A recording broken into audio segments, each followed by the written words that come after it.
ভারতের সংসদের নিম্নকক্ষ লোকসভায় বাংলাদেশ পরিস্থিতি ও দ্বিপাক্ষিক সম্পর্ক নিয়ে বিস্তারিত আলোচনা হয়েছে। আলোচনার সময় ভারতের পররাষ্ট্র মন্ত্রণালয়ের কাছে বাংলাদেশ সংক্রান্ত একাধিক প্রশ্ন তোলা হয়, যেগুলোর লিখিত উত্তর সংসদে পাঠ করে শোনানো হয়। এতে ভারত বাংলাদেশ সম্পর্কের বর্তমান অবস্থা, আঞ্চলিক নিরাপত্তা, সংখ্যালঘু ইস্যু এবং প্রতিবেশী দেশগুলোর সঙ্গে কৌশলগত সমীকরণ নিয়ে ভারতের অবস্থান তুলে ধরা হয়। সংবাদ মাধ্যম এনডিটিভি জানিয়েছে, ৬ ফেব্রুয়ারি শুক্রবার লোকসভায় বাংলাদেশ বিষয়ক প্রশ্নগুলোর উত্তর দেন ভারতের পররাষ্ট্র প্রতিমন্ত্রী কীর্তি বর্ধন সিং।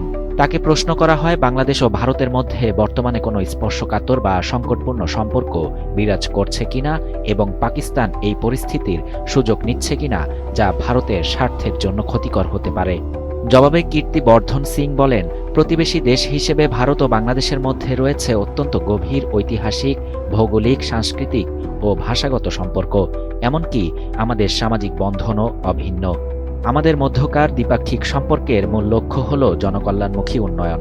তিনি আরও জানান, দুই দেশের মধ্যে বিদ্যমান প্রাতিষ্ঠানিক কাঠামোর আওতায় নিয়মিত বৈঠক ও পারস্পরিক মতবিনিময় অব্যাহত রয়েছে।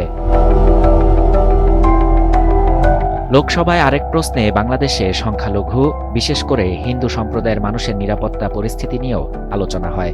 প্রশ্ন করা হয়, কথিত প্রকাশ্যে হত্যার ঘটনা নিয়ে ভারত সরকার বাংলাদেশ সরকারের সঙ্গে কোনো আলোচনা করেছে কিনা। জবাবে কীর্তি বর্ধন সিং বলেন, ভারত ধারাবাহিকভাবে বাংলাদেশ সরকারের কাছে সংখ্যালঘু সম্প্রদায়ের নিরাপত্তা ও সুরক্ষার বিষয়টি সর্বোচ্চ পর্যায়ের বৈঠক সহ সকল প্রাসঙ্গিক পরিবেশে উত্থাপন করে আসছে। তিনি জানান, প্রধানমন্ত্রী নিজে এ বিষয়টি তুলেছেন এবং গত বছরের ১৬ ফেব্রুয়ারি বাংলাদেশের পররাষ্ট্র উপদেষ্টা তৌহিদ হোসেনের সঙ্গে বৈঠকে ভারতের পররাষ্ট্রমন্ত্রীও বিষয়টি আলোচনা করেছেন।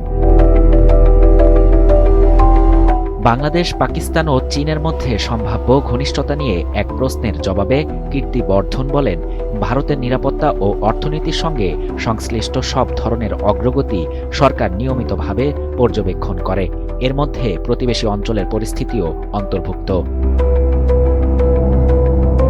শাহরিয়ার শাফাত, বাংলা নিউজ 24।